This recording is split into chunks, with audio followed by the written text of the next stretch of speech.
నిమీలిత నేత్రద్వయం, శ్రవణంతో దృశ్యం, వీణులతో వీక్షణం, వసంతవల్లరితో సుసాధ్యం. వసంతవల్లరికి స్వాగతం. ఈనాటి వసంతవల్లరిలో సుప్రసిద్ధ కథా రచయిత స్వర్గీయ జీడిగుంట రామచంద్రమూర్తి గారు రచించిన కథ అభిమానం హద్దు మీరితే వింటారు.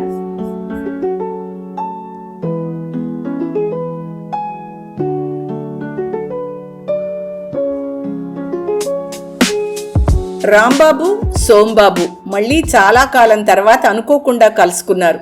రేషన్ దుకాణం దగ్గర క్యూలో నిలబడిన రాంబాబుని ముందుగా సోంబాబే చూశాడు. హలో అని పలకరించాడు. ఆప్తమిత్రుడు కనిపించి అలా పలకరించేసరికి అంతకు ముందు గంటన్నర నుంచి క్యూలో నిలబడి పొందిన అలసటనంతా అరక్షణంలో మర్చిపోయాడు రాంబాబు. 1000 ఏనుగుల బలం వచ్చినట్టు అనిపించింది అతనికి. క్యూలో నిలబడ్డావేమిటి అడిగాడు సోంబాబు మిత్రుని దగ్గరగా వచ్చి. ఇవాళ పంచదార ఇస్తున్నారు గురు, ఉత్సాహంగా చెప్పాడు. అది కరెక్టేననుకో, ఈ డ్యూటీ మీ ఆవిడకు వేసేయలేకపోయావా మళ్ళీ అడిగాడు సోంబాబు. ఆ ప్రశ్న వినగానే రాంబాబు ముఖ కవళికలు మారిపోయాయి. కళ్ళల్లోకి ఉబికి వస్తున్న కన్నీటిని దాచుకోవాలని ప్రయత్నం చేశాడు. అయినా సోంబాబు పసిగట్టేశాడు. ఏమిటి గురు, అలా బిక్కముఖం వేశావేమిటి? ఏం జరిగింది అసలు? భుజం మీద చెయ్యి వేసి ఆత్రంగా అడిగాడు. ఏం జరిగిందో అంతమంది చుట్టూ ఉండగా చెప్పటానికి కొంచెం సిగ్గుపడ్డాడు రాంబాబు. కానీ జరగరానిదేదో జరిగే ఉంటుందని సోంబాబు అర్థం చేసుకోగలిగాడు. ఇప్పుడు రాంబాబుకి తన సానుభూతి కావాలి, తన ఓదార్పు కావాలి, లేకపోతే తాను నిజమైన స్నేహితుడు కాడు. అందుకే ఆలోచించి ఒక నిర్ణయానికి వచ్చాడు సోంబాబు. ఓకే, పంచదార తర్వాత తీసుకుందువు గానిలే, నాతో రా, అలా ఆనందభవన్కి వెళ్ళి కాఫీ తాగుదాం, దా అంటూ రాంబాబుని ఆహ్వానించాడు. ఆప్తమిత్రుని ఆహ్వానాన్ని కాదనలేకపోయాడు రాంబాబు.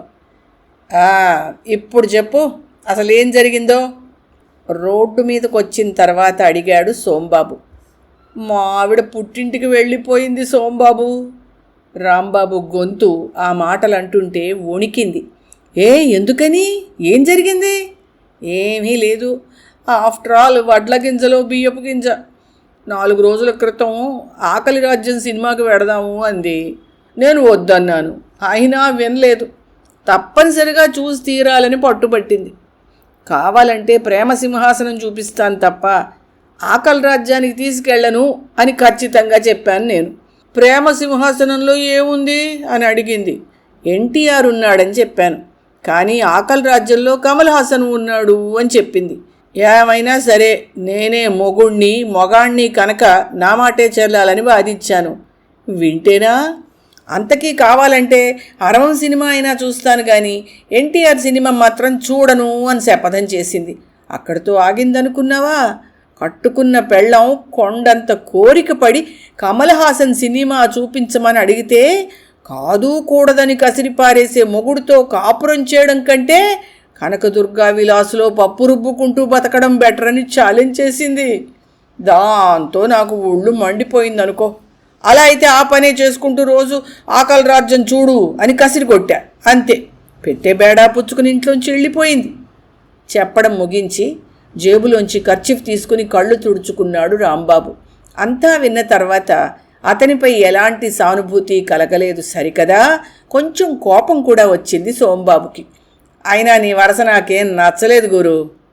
అయితే తప్పంతా నాదేనంటావా అమాయకంగా అడిగాడు రాంబాబు. వెంటనే జవాబు చెప్పలేదు సోంబాబు. ఇద్దరూ ఆనంద్ భవన్ చేరుకున్నారు. ఓ మూల ఖాళీగా ఉన్న చోట సెటిల్ అయ్యారు. ఏం కావాలి సార్? మంచినీళ్ళ గ్లాసులు బల్ల మీద పెడుతూ అడిగాడు సర్వర్. 2 దోశ ఆర్డర్ ఇచ్చాడు సోంబాబు. అక్కడి నుంచే ఆ ఆర్డర్ని లోపల కిచెన్లోకి పంపించాడు సర్వర్. నీకు ఎన్టీఆర్ అంటే అంత అభిమానం ఎందుకో నాకు అర్థం కాకుండా ఉంది రాంబాబు. సిగరెట్ వెలిగించుకుంటూ ప్రారంభించాడు సోంబాబు. అయోమయంగా అతని వైపు చూశాడు రాంబాబు. అవును గురు, నువ్వు అనవసరంగా ఎన్టీఆర్ని అభిమానిస్తున్నావు. అక్కినేని నటన ముందు ఎన్టీఆర్ ఎందుకు చెప్పు? ఈ విషయం గురించి ఇదివరకు కూడా మనం ఓసారి రిక్షాలో వాదించుకున్నాం, గుర్తుందా? అయినా నువ్వు నీ మనసు మార్చుకోలేదు అంటే ఐ పిటీ యూ అన్నాడు గట్టిగా దమ్ములాగి పొగ పైకి ఊదేస్తూ. నీకు తెలీదు సోంబాబు, ఇంత వయసు వచ్చినా ఎంతో యాక్టివ్గా యాక్ట్ చేస్తున్నాడు ఎన్టీఆర్. అసలు సర్దార్ పాపారాయుడు పిక్చర్ చూసావంటే నీకు మతిపోతుంది. ఓవైపు తండ్రి వేషం, మరోవైపు కొడుకు వేషం, ఇద్దరి మధ్య ఘర్షణ, మానసిక సంఘర్షణ. ఏ పాత్రకు ఆ పాత్రను ఎంతో రసానుభూతితో యాక్ట్ చేశాడు. నేను 19 సార్లు చూశాను సోంబాబు. నా మాట విని నువ్వు ఒక్కసారి చూడు. నీ మతి పోకపోతే నన్ను అడుగు. వద్దు గురు, నాకు అలాంటి శిక్ష విధించకు. అక్కినేని పిక్చర్ అయితే 19 సార్లు కాదు 119 సార్లైనా చూస్తాను. అంతెందుకు, శ్రీవారి ముచ్చట్లు చూడు, అందులో ఆయన స్టెప్స్ వేశాడు, తినేశాడనుకో.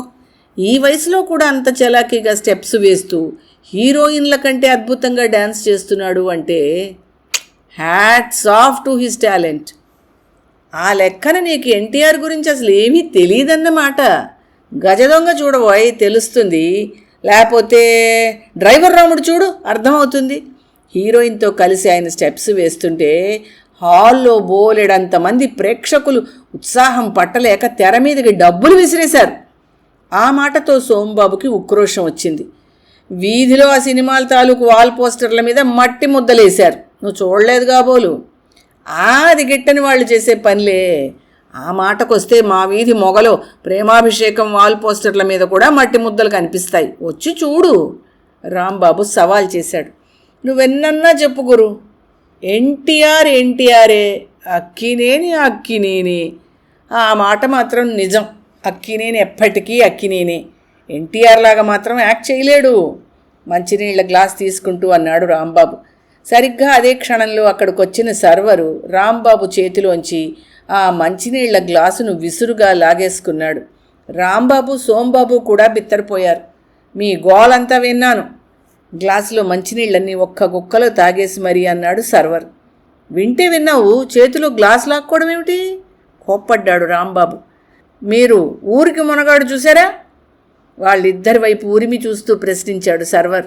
ఆహా, చూడలేదు. రాంబాబు సోంబాబు ఒకేసారి జవాబిచ్చారు. ఎందుకని బల్లగుద్ది మరీ అడిగాడు సర్వర్. మా ఇష్టం, కృష్ణ పిక్చర్లు మేము చూడం. చివరి వరకు కాలిన సిగరెట్టు పీకను కాలి కింద వేసి నలిపేస్తూ అన్నాడు సోంబాబు. కృష్ణ కంటే నేను బెటర్. కాలర్ సర్దుకున్నాడు రాంబాబు. తగ్గవయ్యా తగ్గు, ఇది కాఫీ హోటల్ అయిపోయింది కనుక ఊరుకుంటున్నాను. లేకపోతేనా ఆ మాట అన్నందుకు నేను 4 తెగ్గోసేవాడిని. అంతేకాదు, రామ టాకీస్లో కుర్చీకి కట్టేసి ఆ సినిమాని వరుసగా 3 ఆటలు చూపించేవాడిని. నేను కనుక గట్టిగా తలుచుకుంటే రామా టాకీస్కి లైసెన్స్ క్యాన్సిల్ చేయించేయగలను అనుకుంటున్నావు. ఆ దెబ్బతో ఆ సినిమా ఊరికి మొనగాడు డబ్బాలన్నీ మెడ్రాస్ మెయిల్ ఎక్కుతాయి. ఇంకట్టే వాదిచ్చక దోశ రెడీ అయిందో లేదో చూసి పట్రా అంటూ ఆర్డర్ వేశాడు సోంబాబు. నా అభిమాన నటుడిని అవమానించిన వారికి దోశ కాదు కదా, ఈ హోటల్లో పచ్చి మంచినీళ్లు కూడా ఇవ్వను, పొండి అంటూ వాళ్ళిద్దరి చొక్కా కాలర్లు 2 చేతులతో పట్టుకుని బయటికి తోసేశాడు సర్వర్. సోంబాబుకి తల కొట్టేసినట్టు అనిపించింది. రాయ్, ఆఫ్టర్ ఆల్ ఆనంద్ భవన్లో సర్వర్ గాడివి, నీకింత పొగరా? బయటికి రారా చెప్తాను. ఎముకలు విరిచి బస్తాలో కట్టి రామదాస్ ట్రాన్స్పోర్ట్లో వేసి నీ అభిమాన హీరోకి పార్సల్ చేస్తాను, రారా పిచ్చివాళ్ళ అరిచాడు సోంబాబు. ఎలాగో అతనికి నచ్చ చెప్పి ఆ పక్కనున్న మరో హోటల్కి తీసుకుపోయాడు రాంబాబు. ఈలోగా ఆనంద్ భవన్ కౌంటర్లో కూర్చున్న ప్రొప్రైటర్ జోగినాథం సర్వర్ని పిలిచాడు. ఏమిటి గొడవంతా? కళ్ళెర్ర చేసి అడిగాడు. ఏం లేదు సార్, వాళ్ళిద్దరిలో ఒకరు ఎన్టీఆర్ గొప్పతనం గురించి, ఇంకొకరు అక్కినేని గొప్పతనం గురించి వాదించుకుంటా ఉంటే కృష్ణ గురించి తెలుసా అని అడిగాను సార్. అసలు కృష్ణ పిక్చర్లే వాళ్ళు చూడరట. అలాంటి వాళ్ళకి ఈ హోటల్లో పచ్చి మంచినీళ్ళు కూడా దొరకవు, పొమ్మన్నాను సార్ చెప్పాడు సర్వర్ సగర్వంగా. అంతా శ్రద్ధగా విని ఇలారా అని సర్వర్ని దగ్గరికి పిలిచాడు ప్రొప్రైటర్. 2 అడుగులు ముందుకు వేశాడు సర్వర్. నువ్వు ఖైదీ బాబాయ్ చూసావా? సీరియస్గా అడిగాడు జోగినాథం. లేదన్నట్టు తల అడ్డంగా తిప్పాడు సర్వర్. పోనీ మానవుడు దానవుడు చూసావా? లేదండి. కార్తీక దీపం? లేదు సార్. పోనీ ఈ మధ్య వచ్చిన దీపారాధన చూసావా? మళ్ళీ తల అడ్డంగా తిప్పాడు సర్వర్. జోగినాథానికి కోపం వచ్చేసింది. అవన్నీ ఎందుకు చూడలేదు? పళ్ళు పిండుకుంటూ అరిచాడు. చిత్తం, శోభన్ బాబు సినిమాలంటే నాకు గిట్టవండి ధైర్యంగా చెప్పాడు సర్వర్. 2 క్షణాల పాటు ఆశ్చర్యపోయిన జోగినాథం ఆ తర్వాత ఓ నిర్ణయానికి వచ్చి అడిగాడు, నువ్వు పనిలో ఎప్పుడు చేరావు?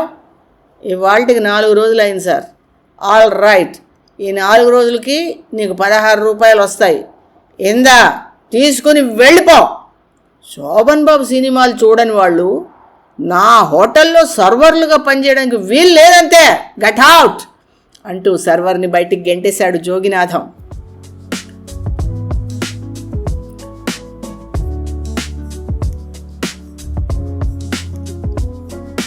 నాడు నేడు కూడా నటీనటులకు అభిమానులు, అభిమాన సంఘాలు ఉన్నాయి. అయితే ఒకప్పటి అభిమానులకు ఈనాటి అభిమానులకు చాలా వ్యత్యాసం ఉంది. ఇవాళ ఎందరో అభిమానులు తమ సంఘాల ద్వారా అనేక సందర్భాలలో సామాజిక సేవా కార్యక్రమాలు చేపడుతున్నారు. ఇది శుభ పరిణామం. కానీ పూర్వం పరిస్థితి ఇలా ఉండేది కాదు. కొన్ని సందర్భాల్లో వారి అభిమానం హద్దులు మీరుతూ ఉండేది. ఆ నేపథ్యాన్ని ఆధారంగా తీసుకుని 25 ఏళ్ల క్రితం రాసిన కథ ఇది. కథా గమనం కోసం, పఠనాసక్తి కోసం కథలో కొంతమంది ప్రముఖ నటుల పేర్లు తప్పనిసరిగా వాడాల్సి వచ్చింది. ఆ పేర్లు వాడకపోతే కథలో మజా ఉండదు. కనుక సరదాగా చదువుకుని లైటర్ వీన్లో తీసుకోవాలని అభ్యర్థన అంటూ రచయిత ఈ కథని ముగించారు.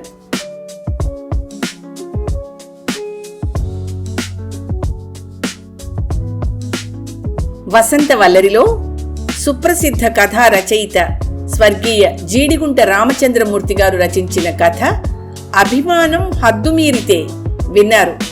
ఈ కథ 1981 మే హాస్యప్రభలో ప్రచురితమైంది. వసంత వల్లరిలో ఇవాల్టి కార్యక్రమం మీకు నచ్చిందని ఆశిస్తున్నాను. అందుకే లైక్ చేసి మీ మిత్రులకు, బంధువులకు లింక్ను షేర్ చేసి మీ అమూల్యమైన అభిప్రాయాన్ని నాకు కామెంట్ బాక్స్లో తెలియచేయమని, వసంత వల్లరికి సబ్స్క్రైబ్ చేయమని విన్నవించుకుంటూ మీ వసంతలక్ష్మి అయ్యగారికి సెలవు. మరి థ్యాంక్ యూ. వసంత వల్లరి మిత్రులు, శ్రేయోభిలాషులు, వీక్షకులు, శ్రోతలు అందరికీ ఒక విజ్ఞప్తి. గతంలో లాగానే ఎప్పటికప్పుడు నా కథలను విని స్పందన తెలియచేయమని కోరుతూ, నేను చదివిన కథ మీకు బాగా నచ్చినట్టయితే తప్పకుండా హైప్ ఆప్షన్ నొక్కి నన్ను ప్రోత్సహిస్తారు కదూ.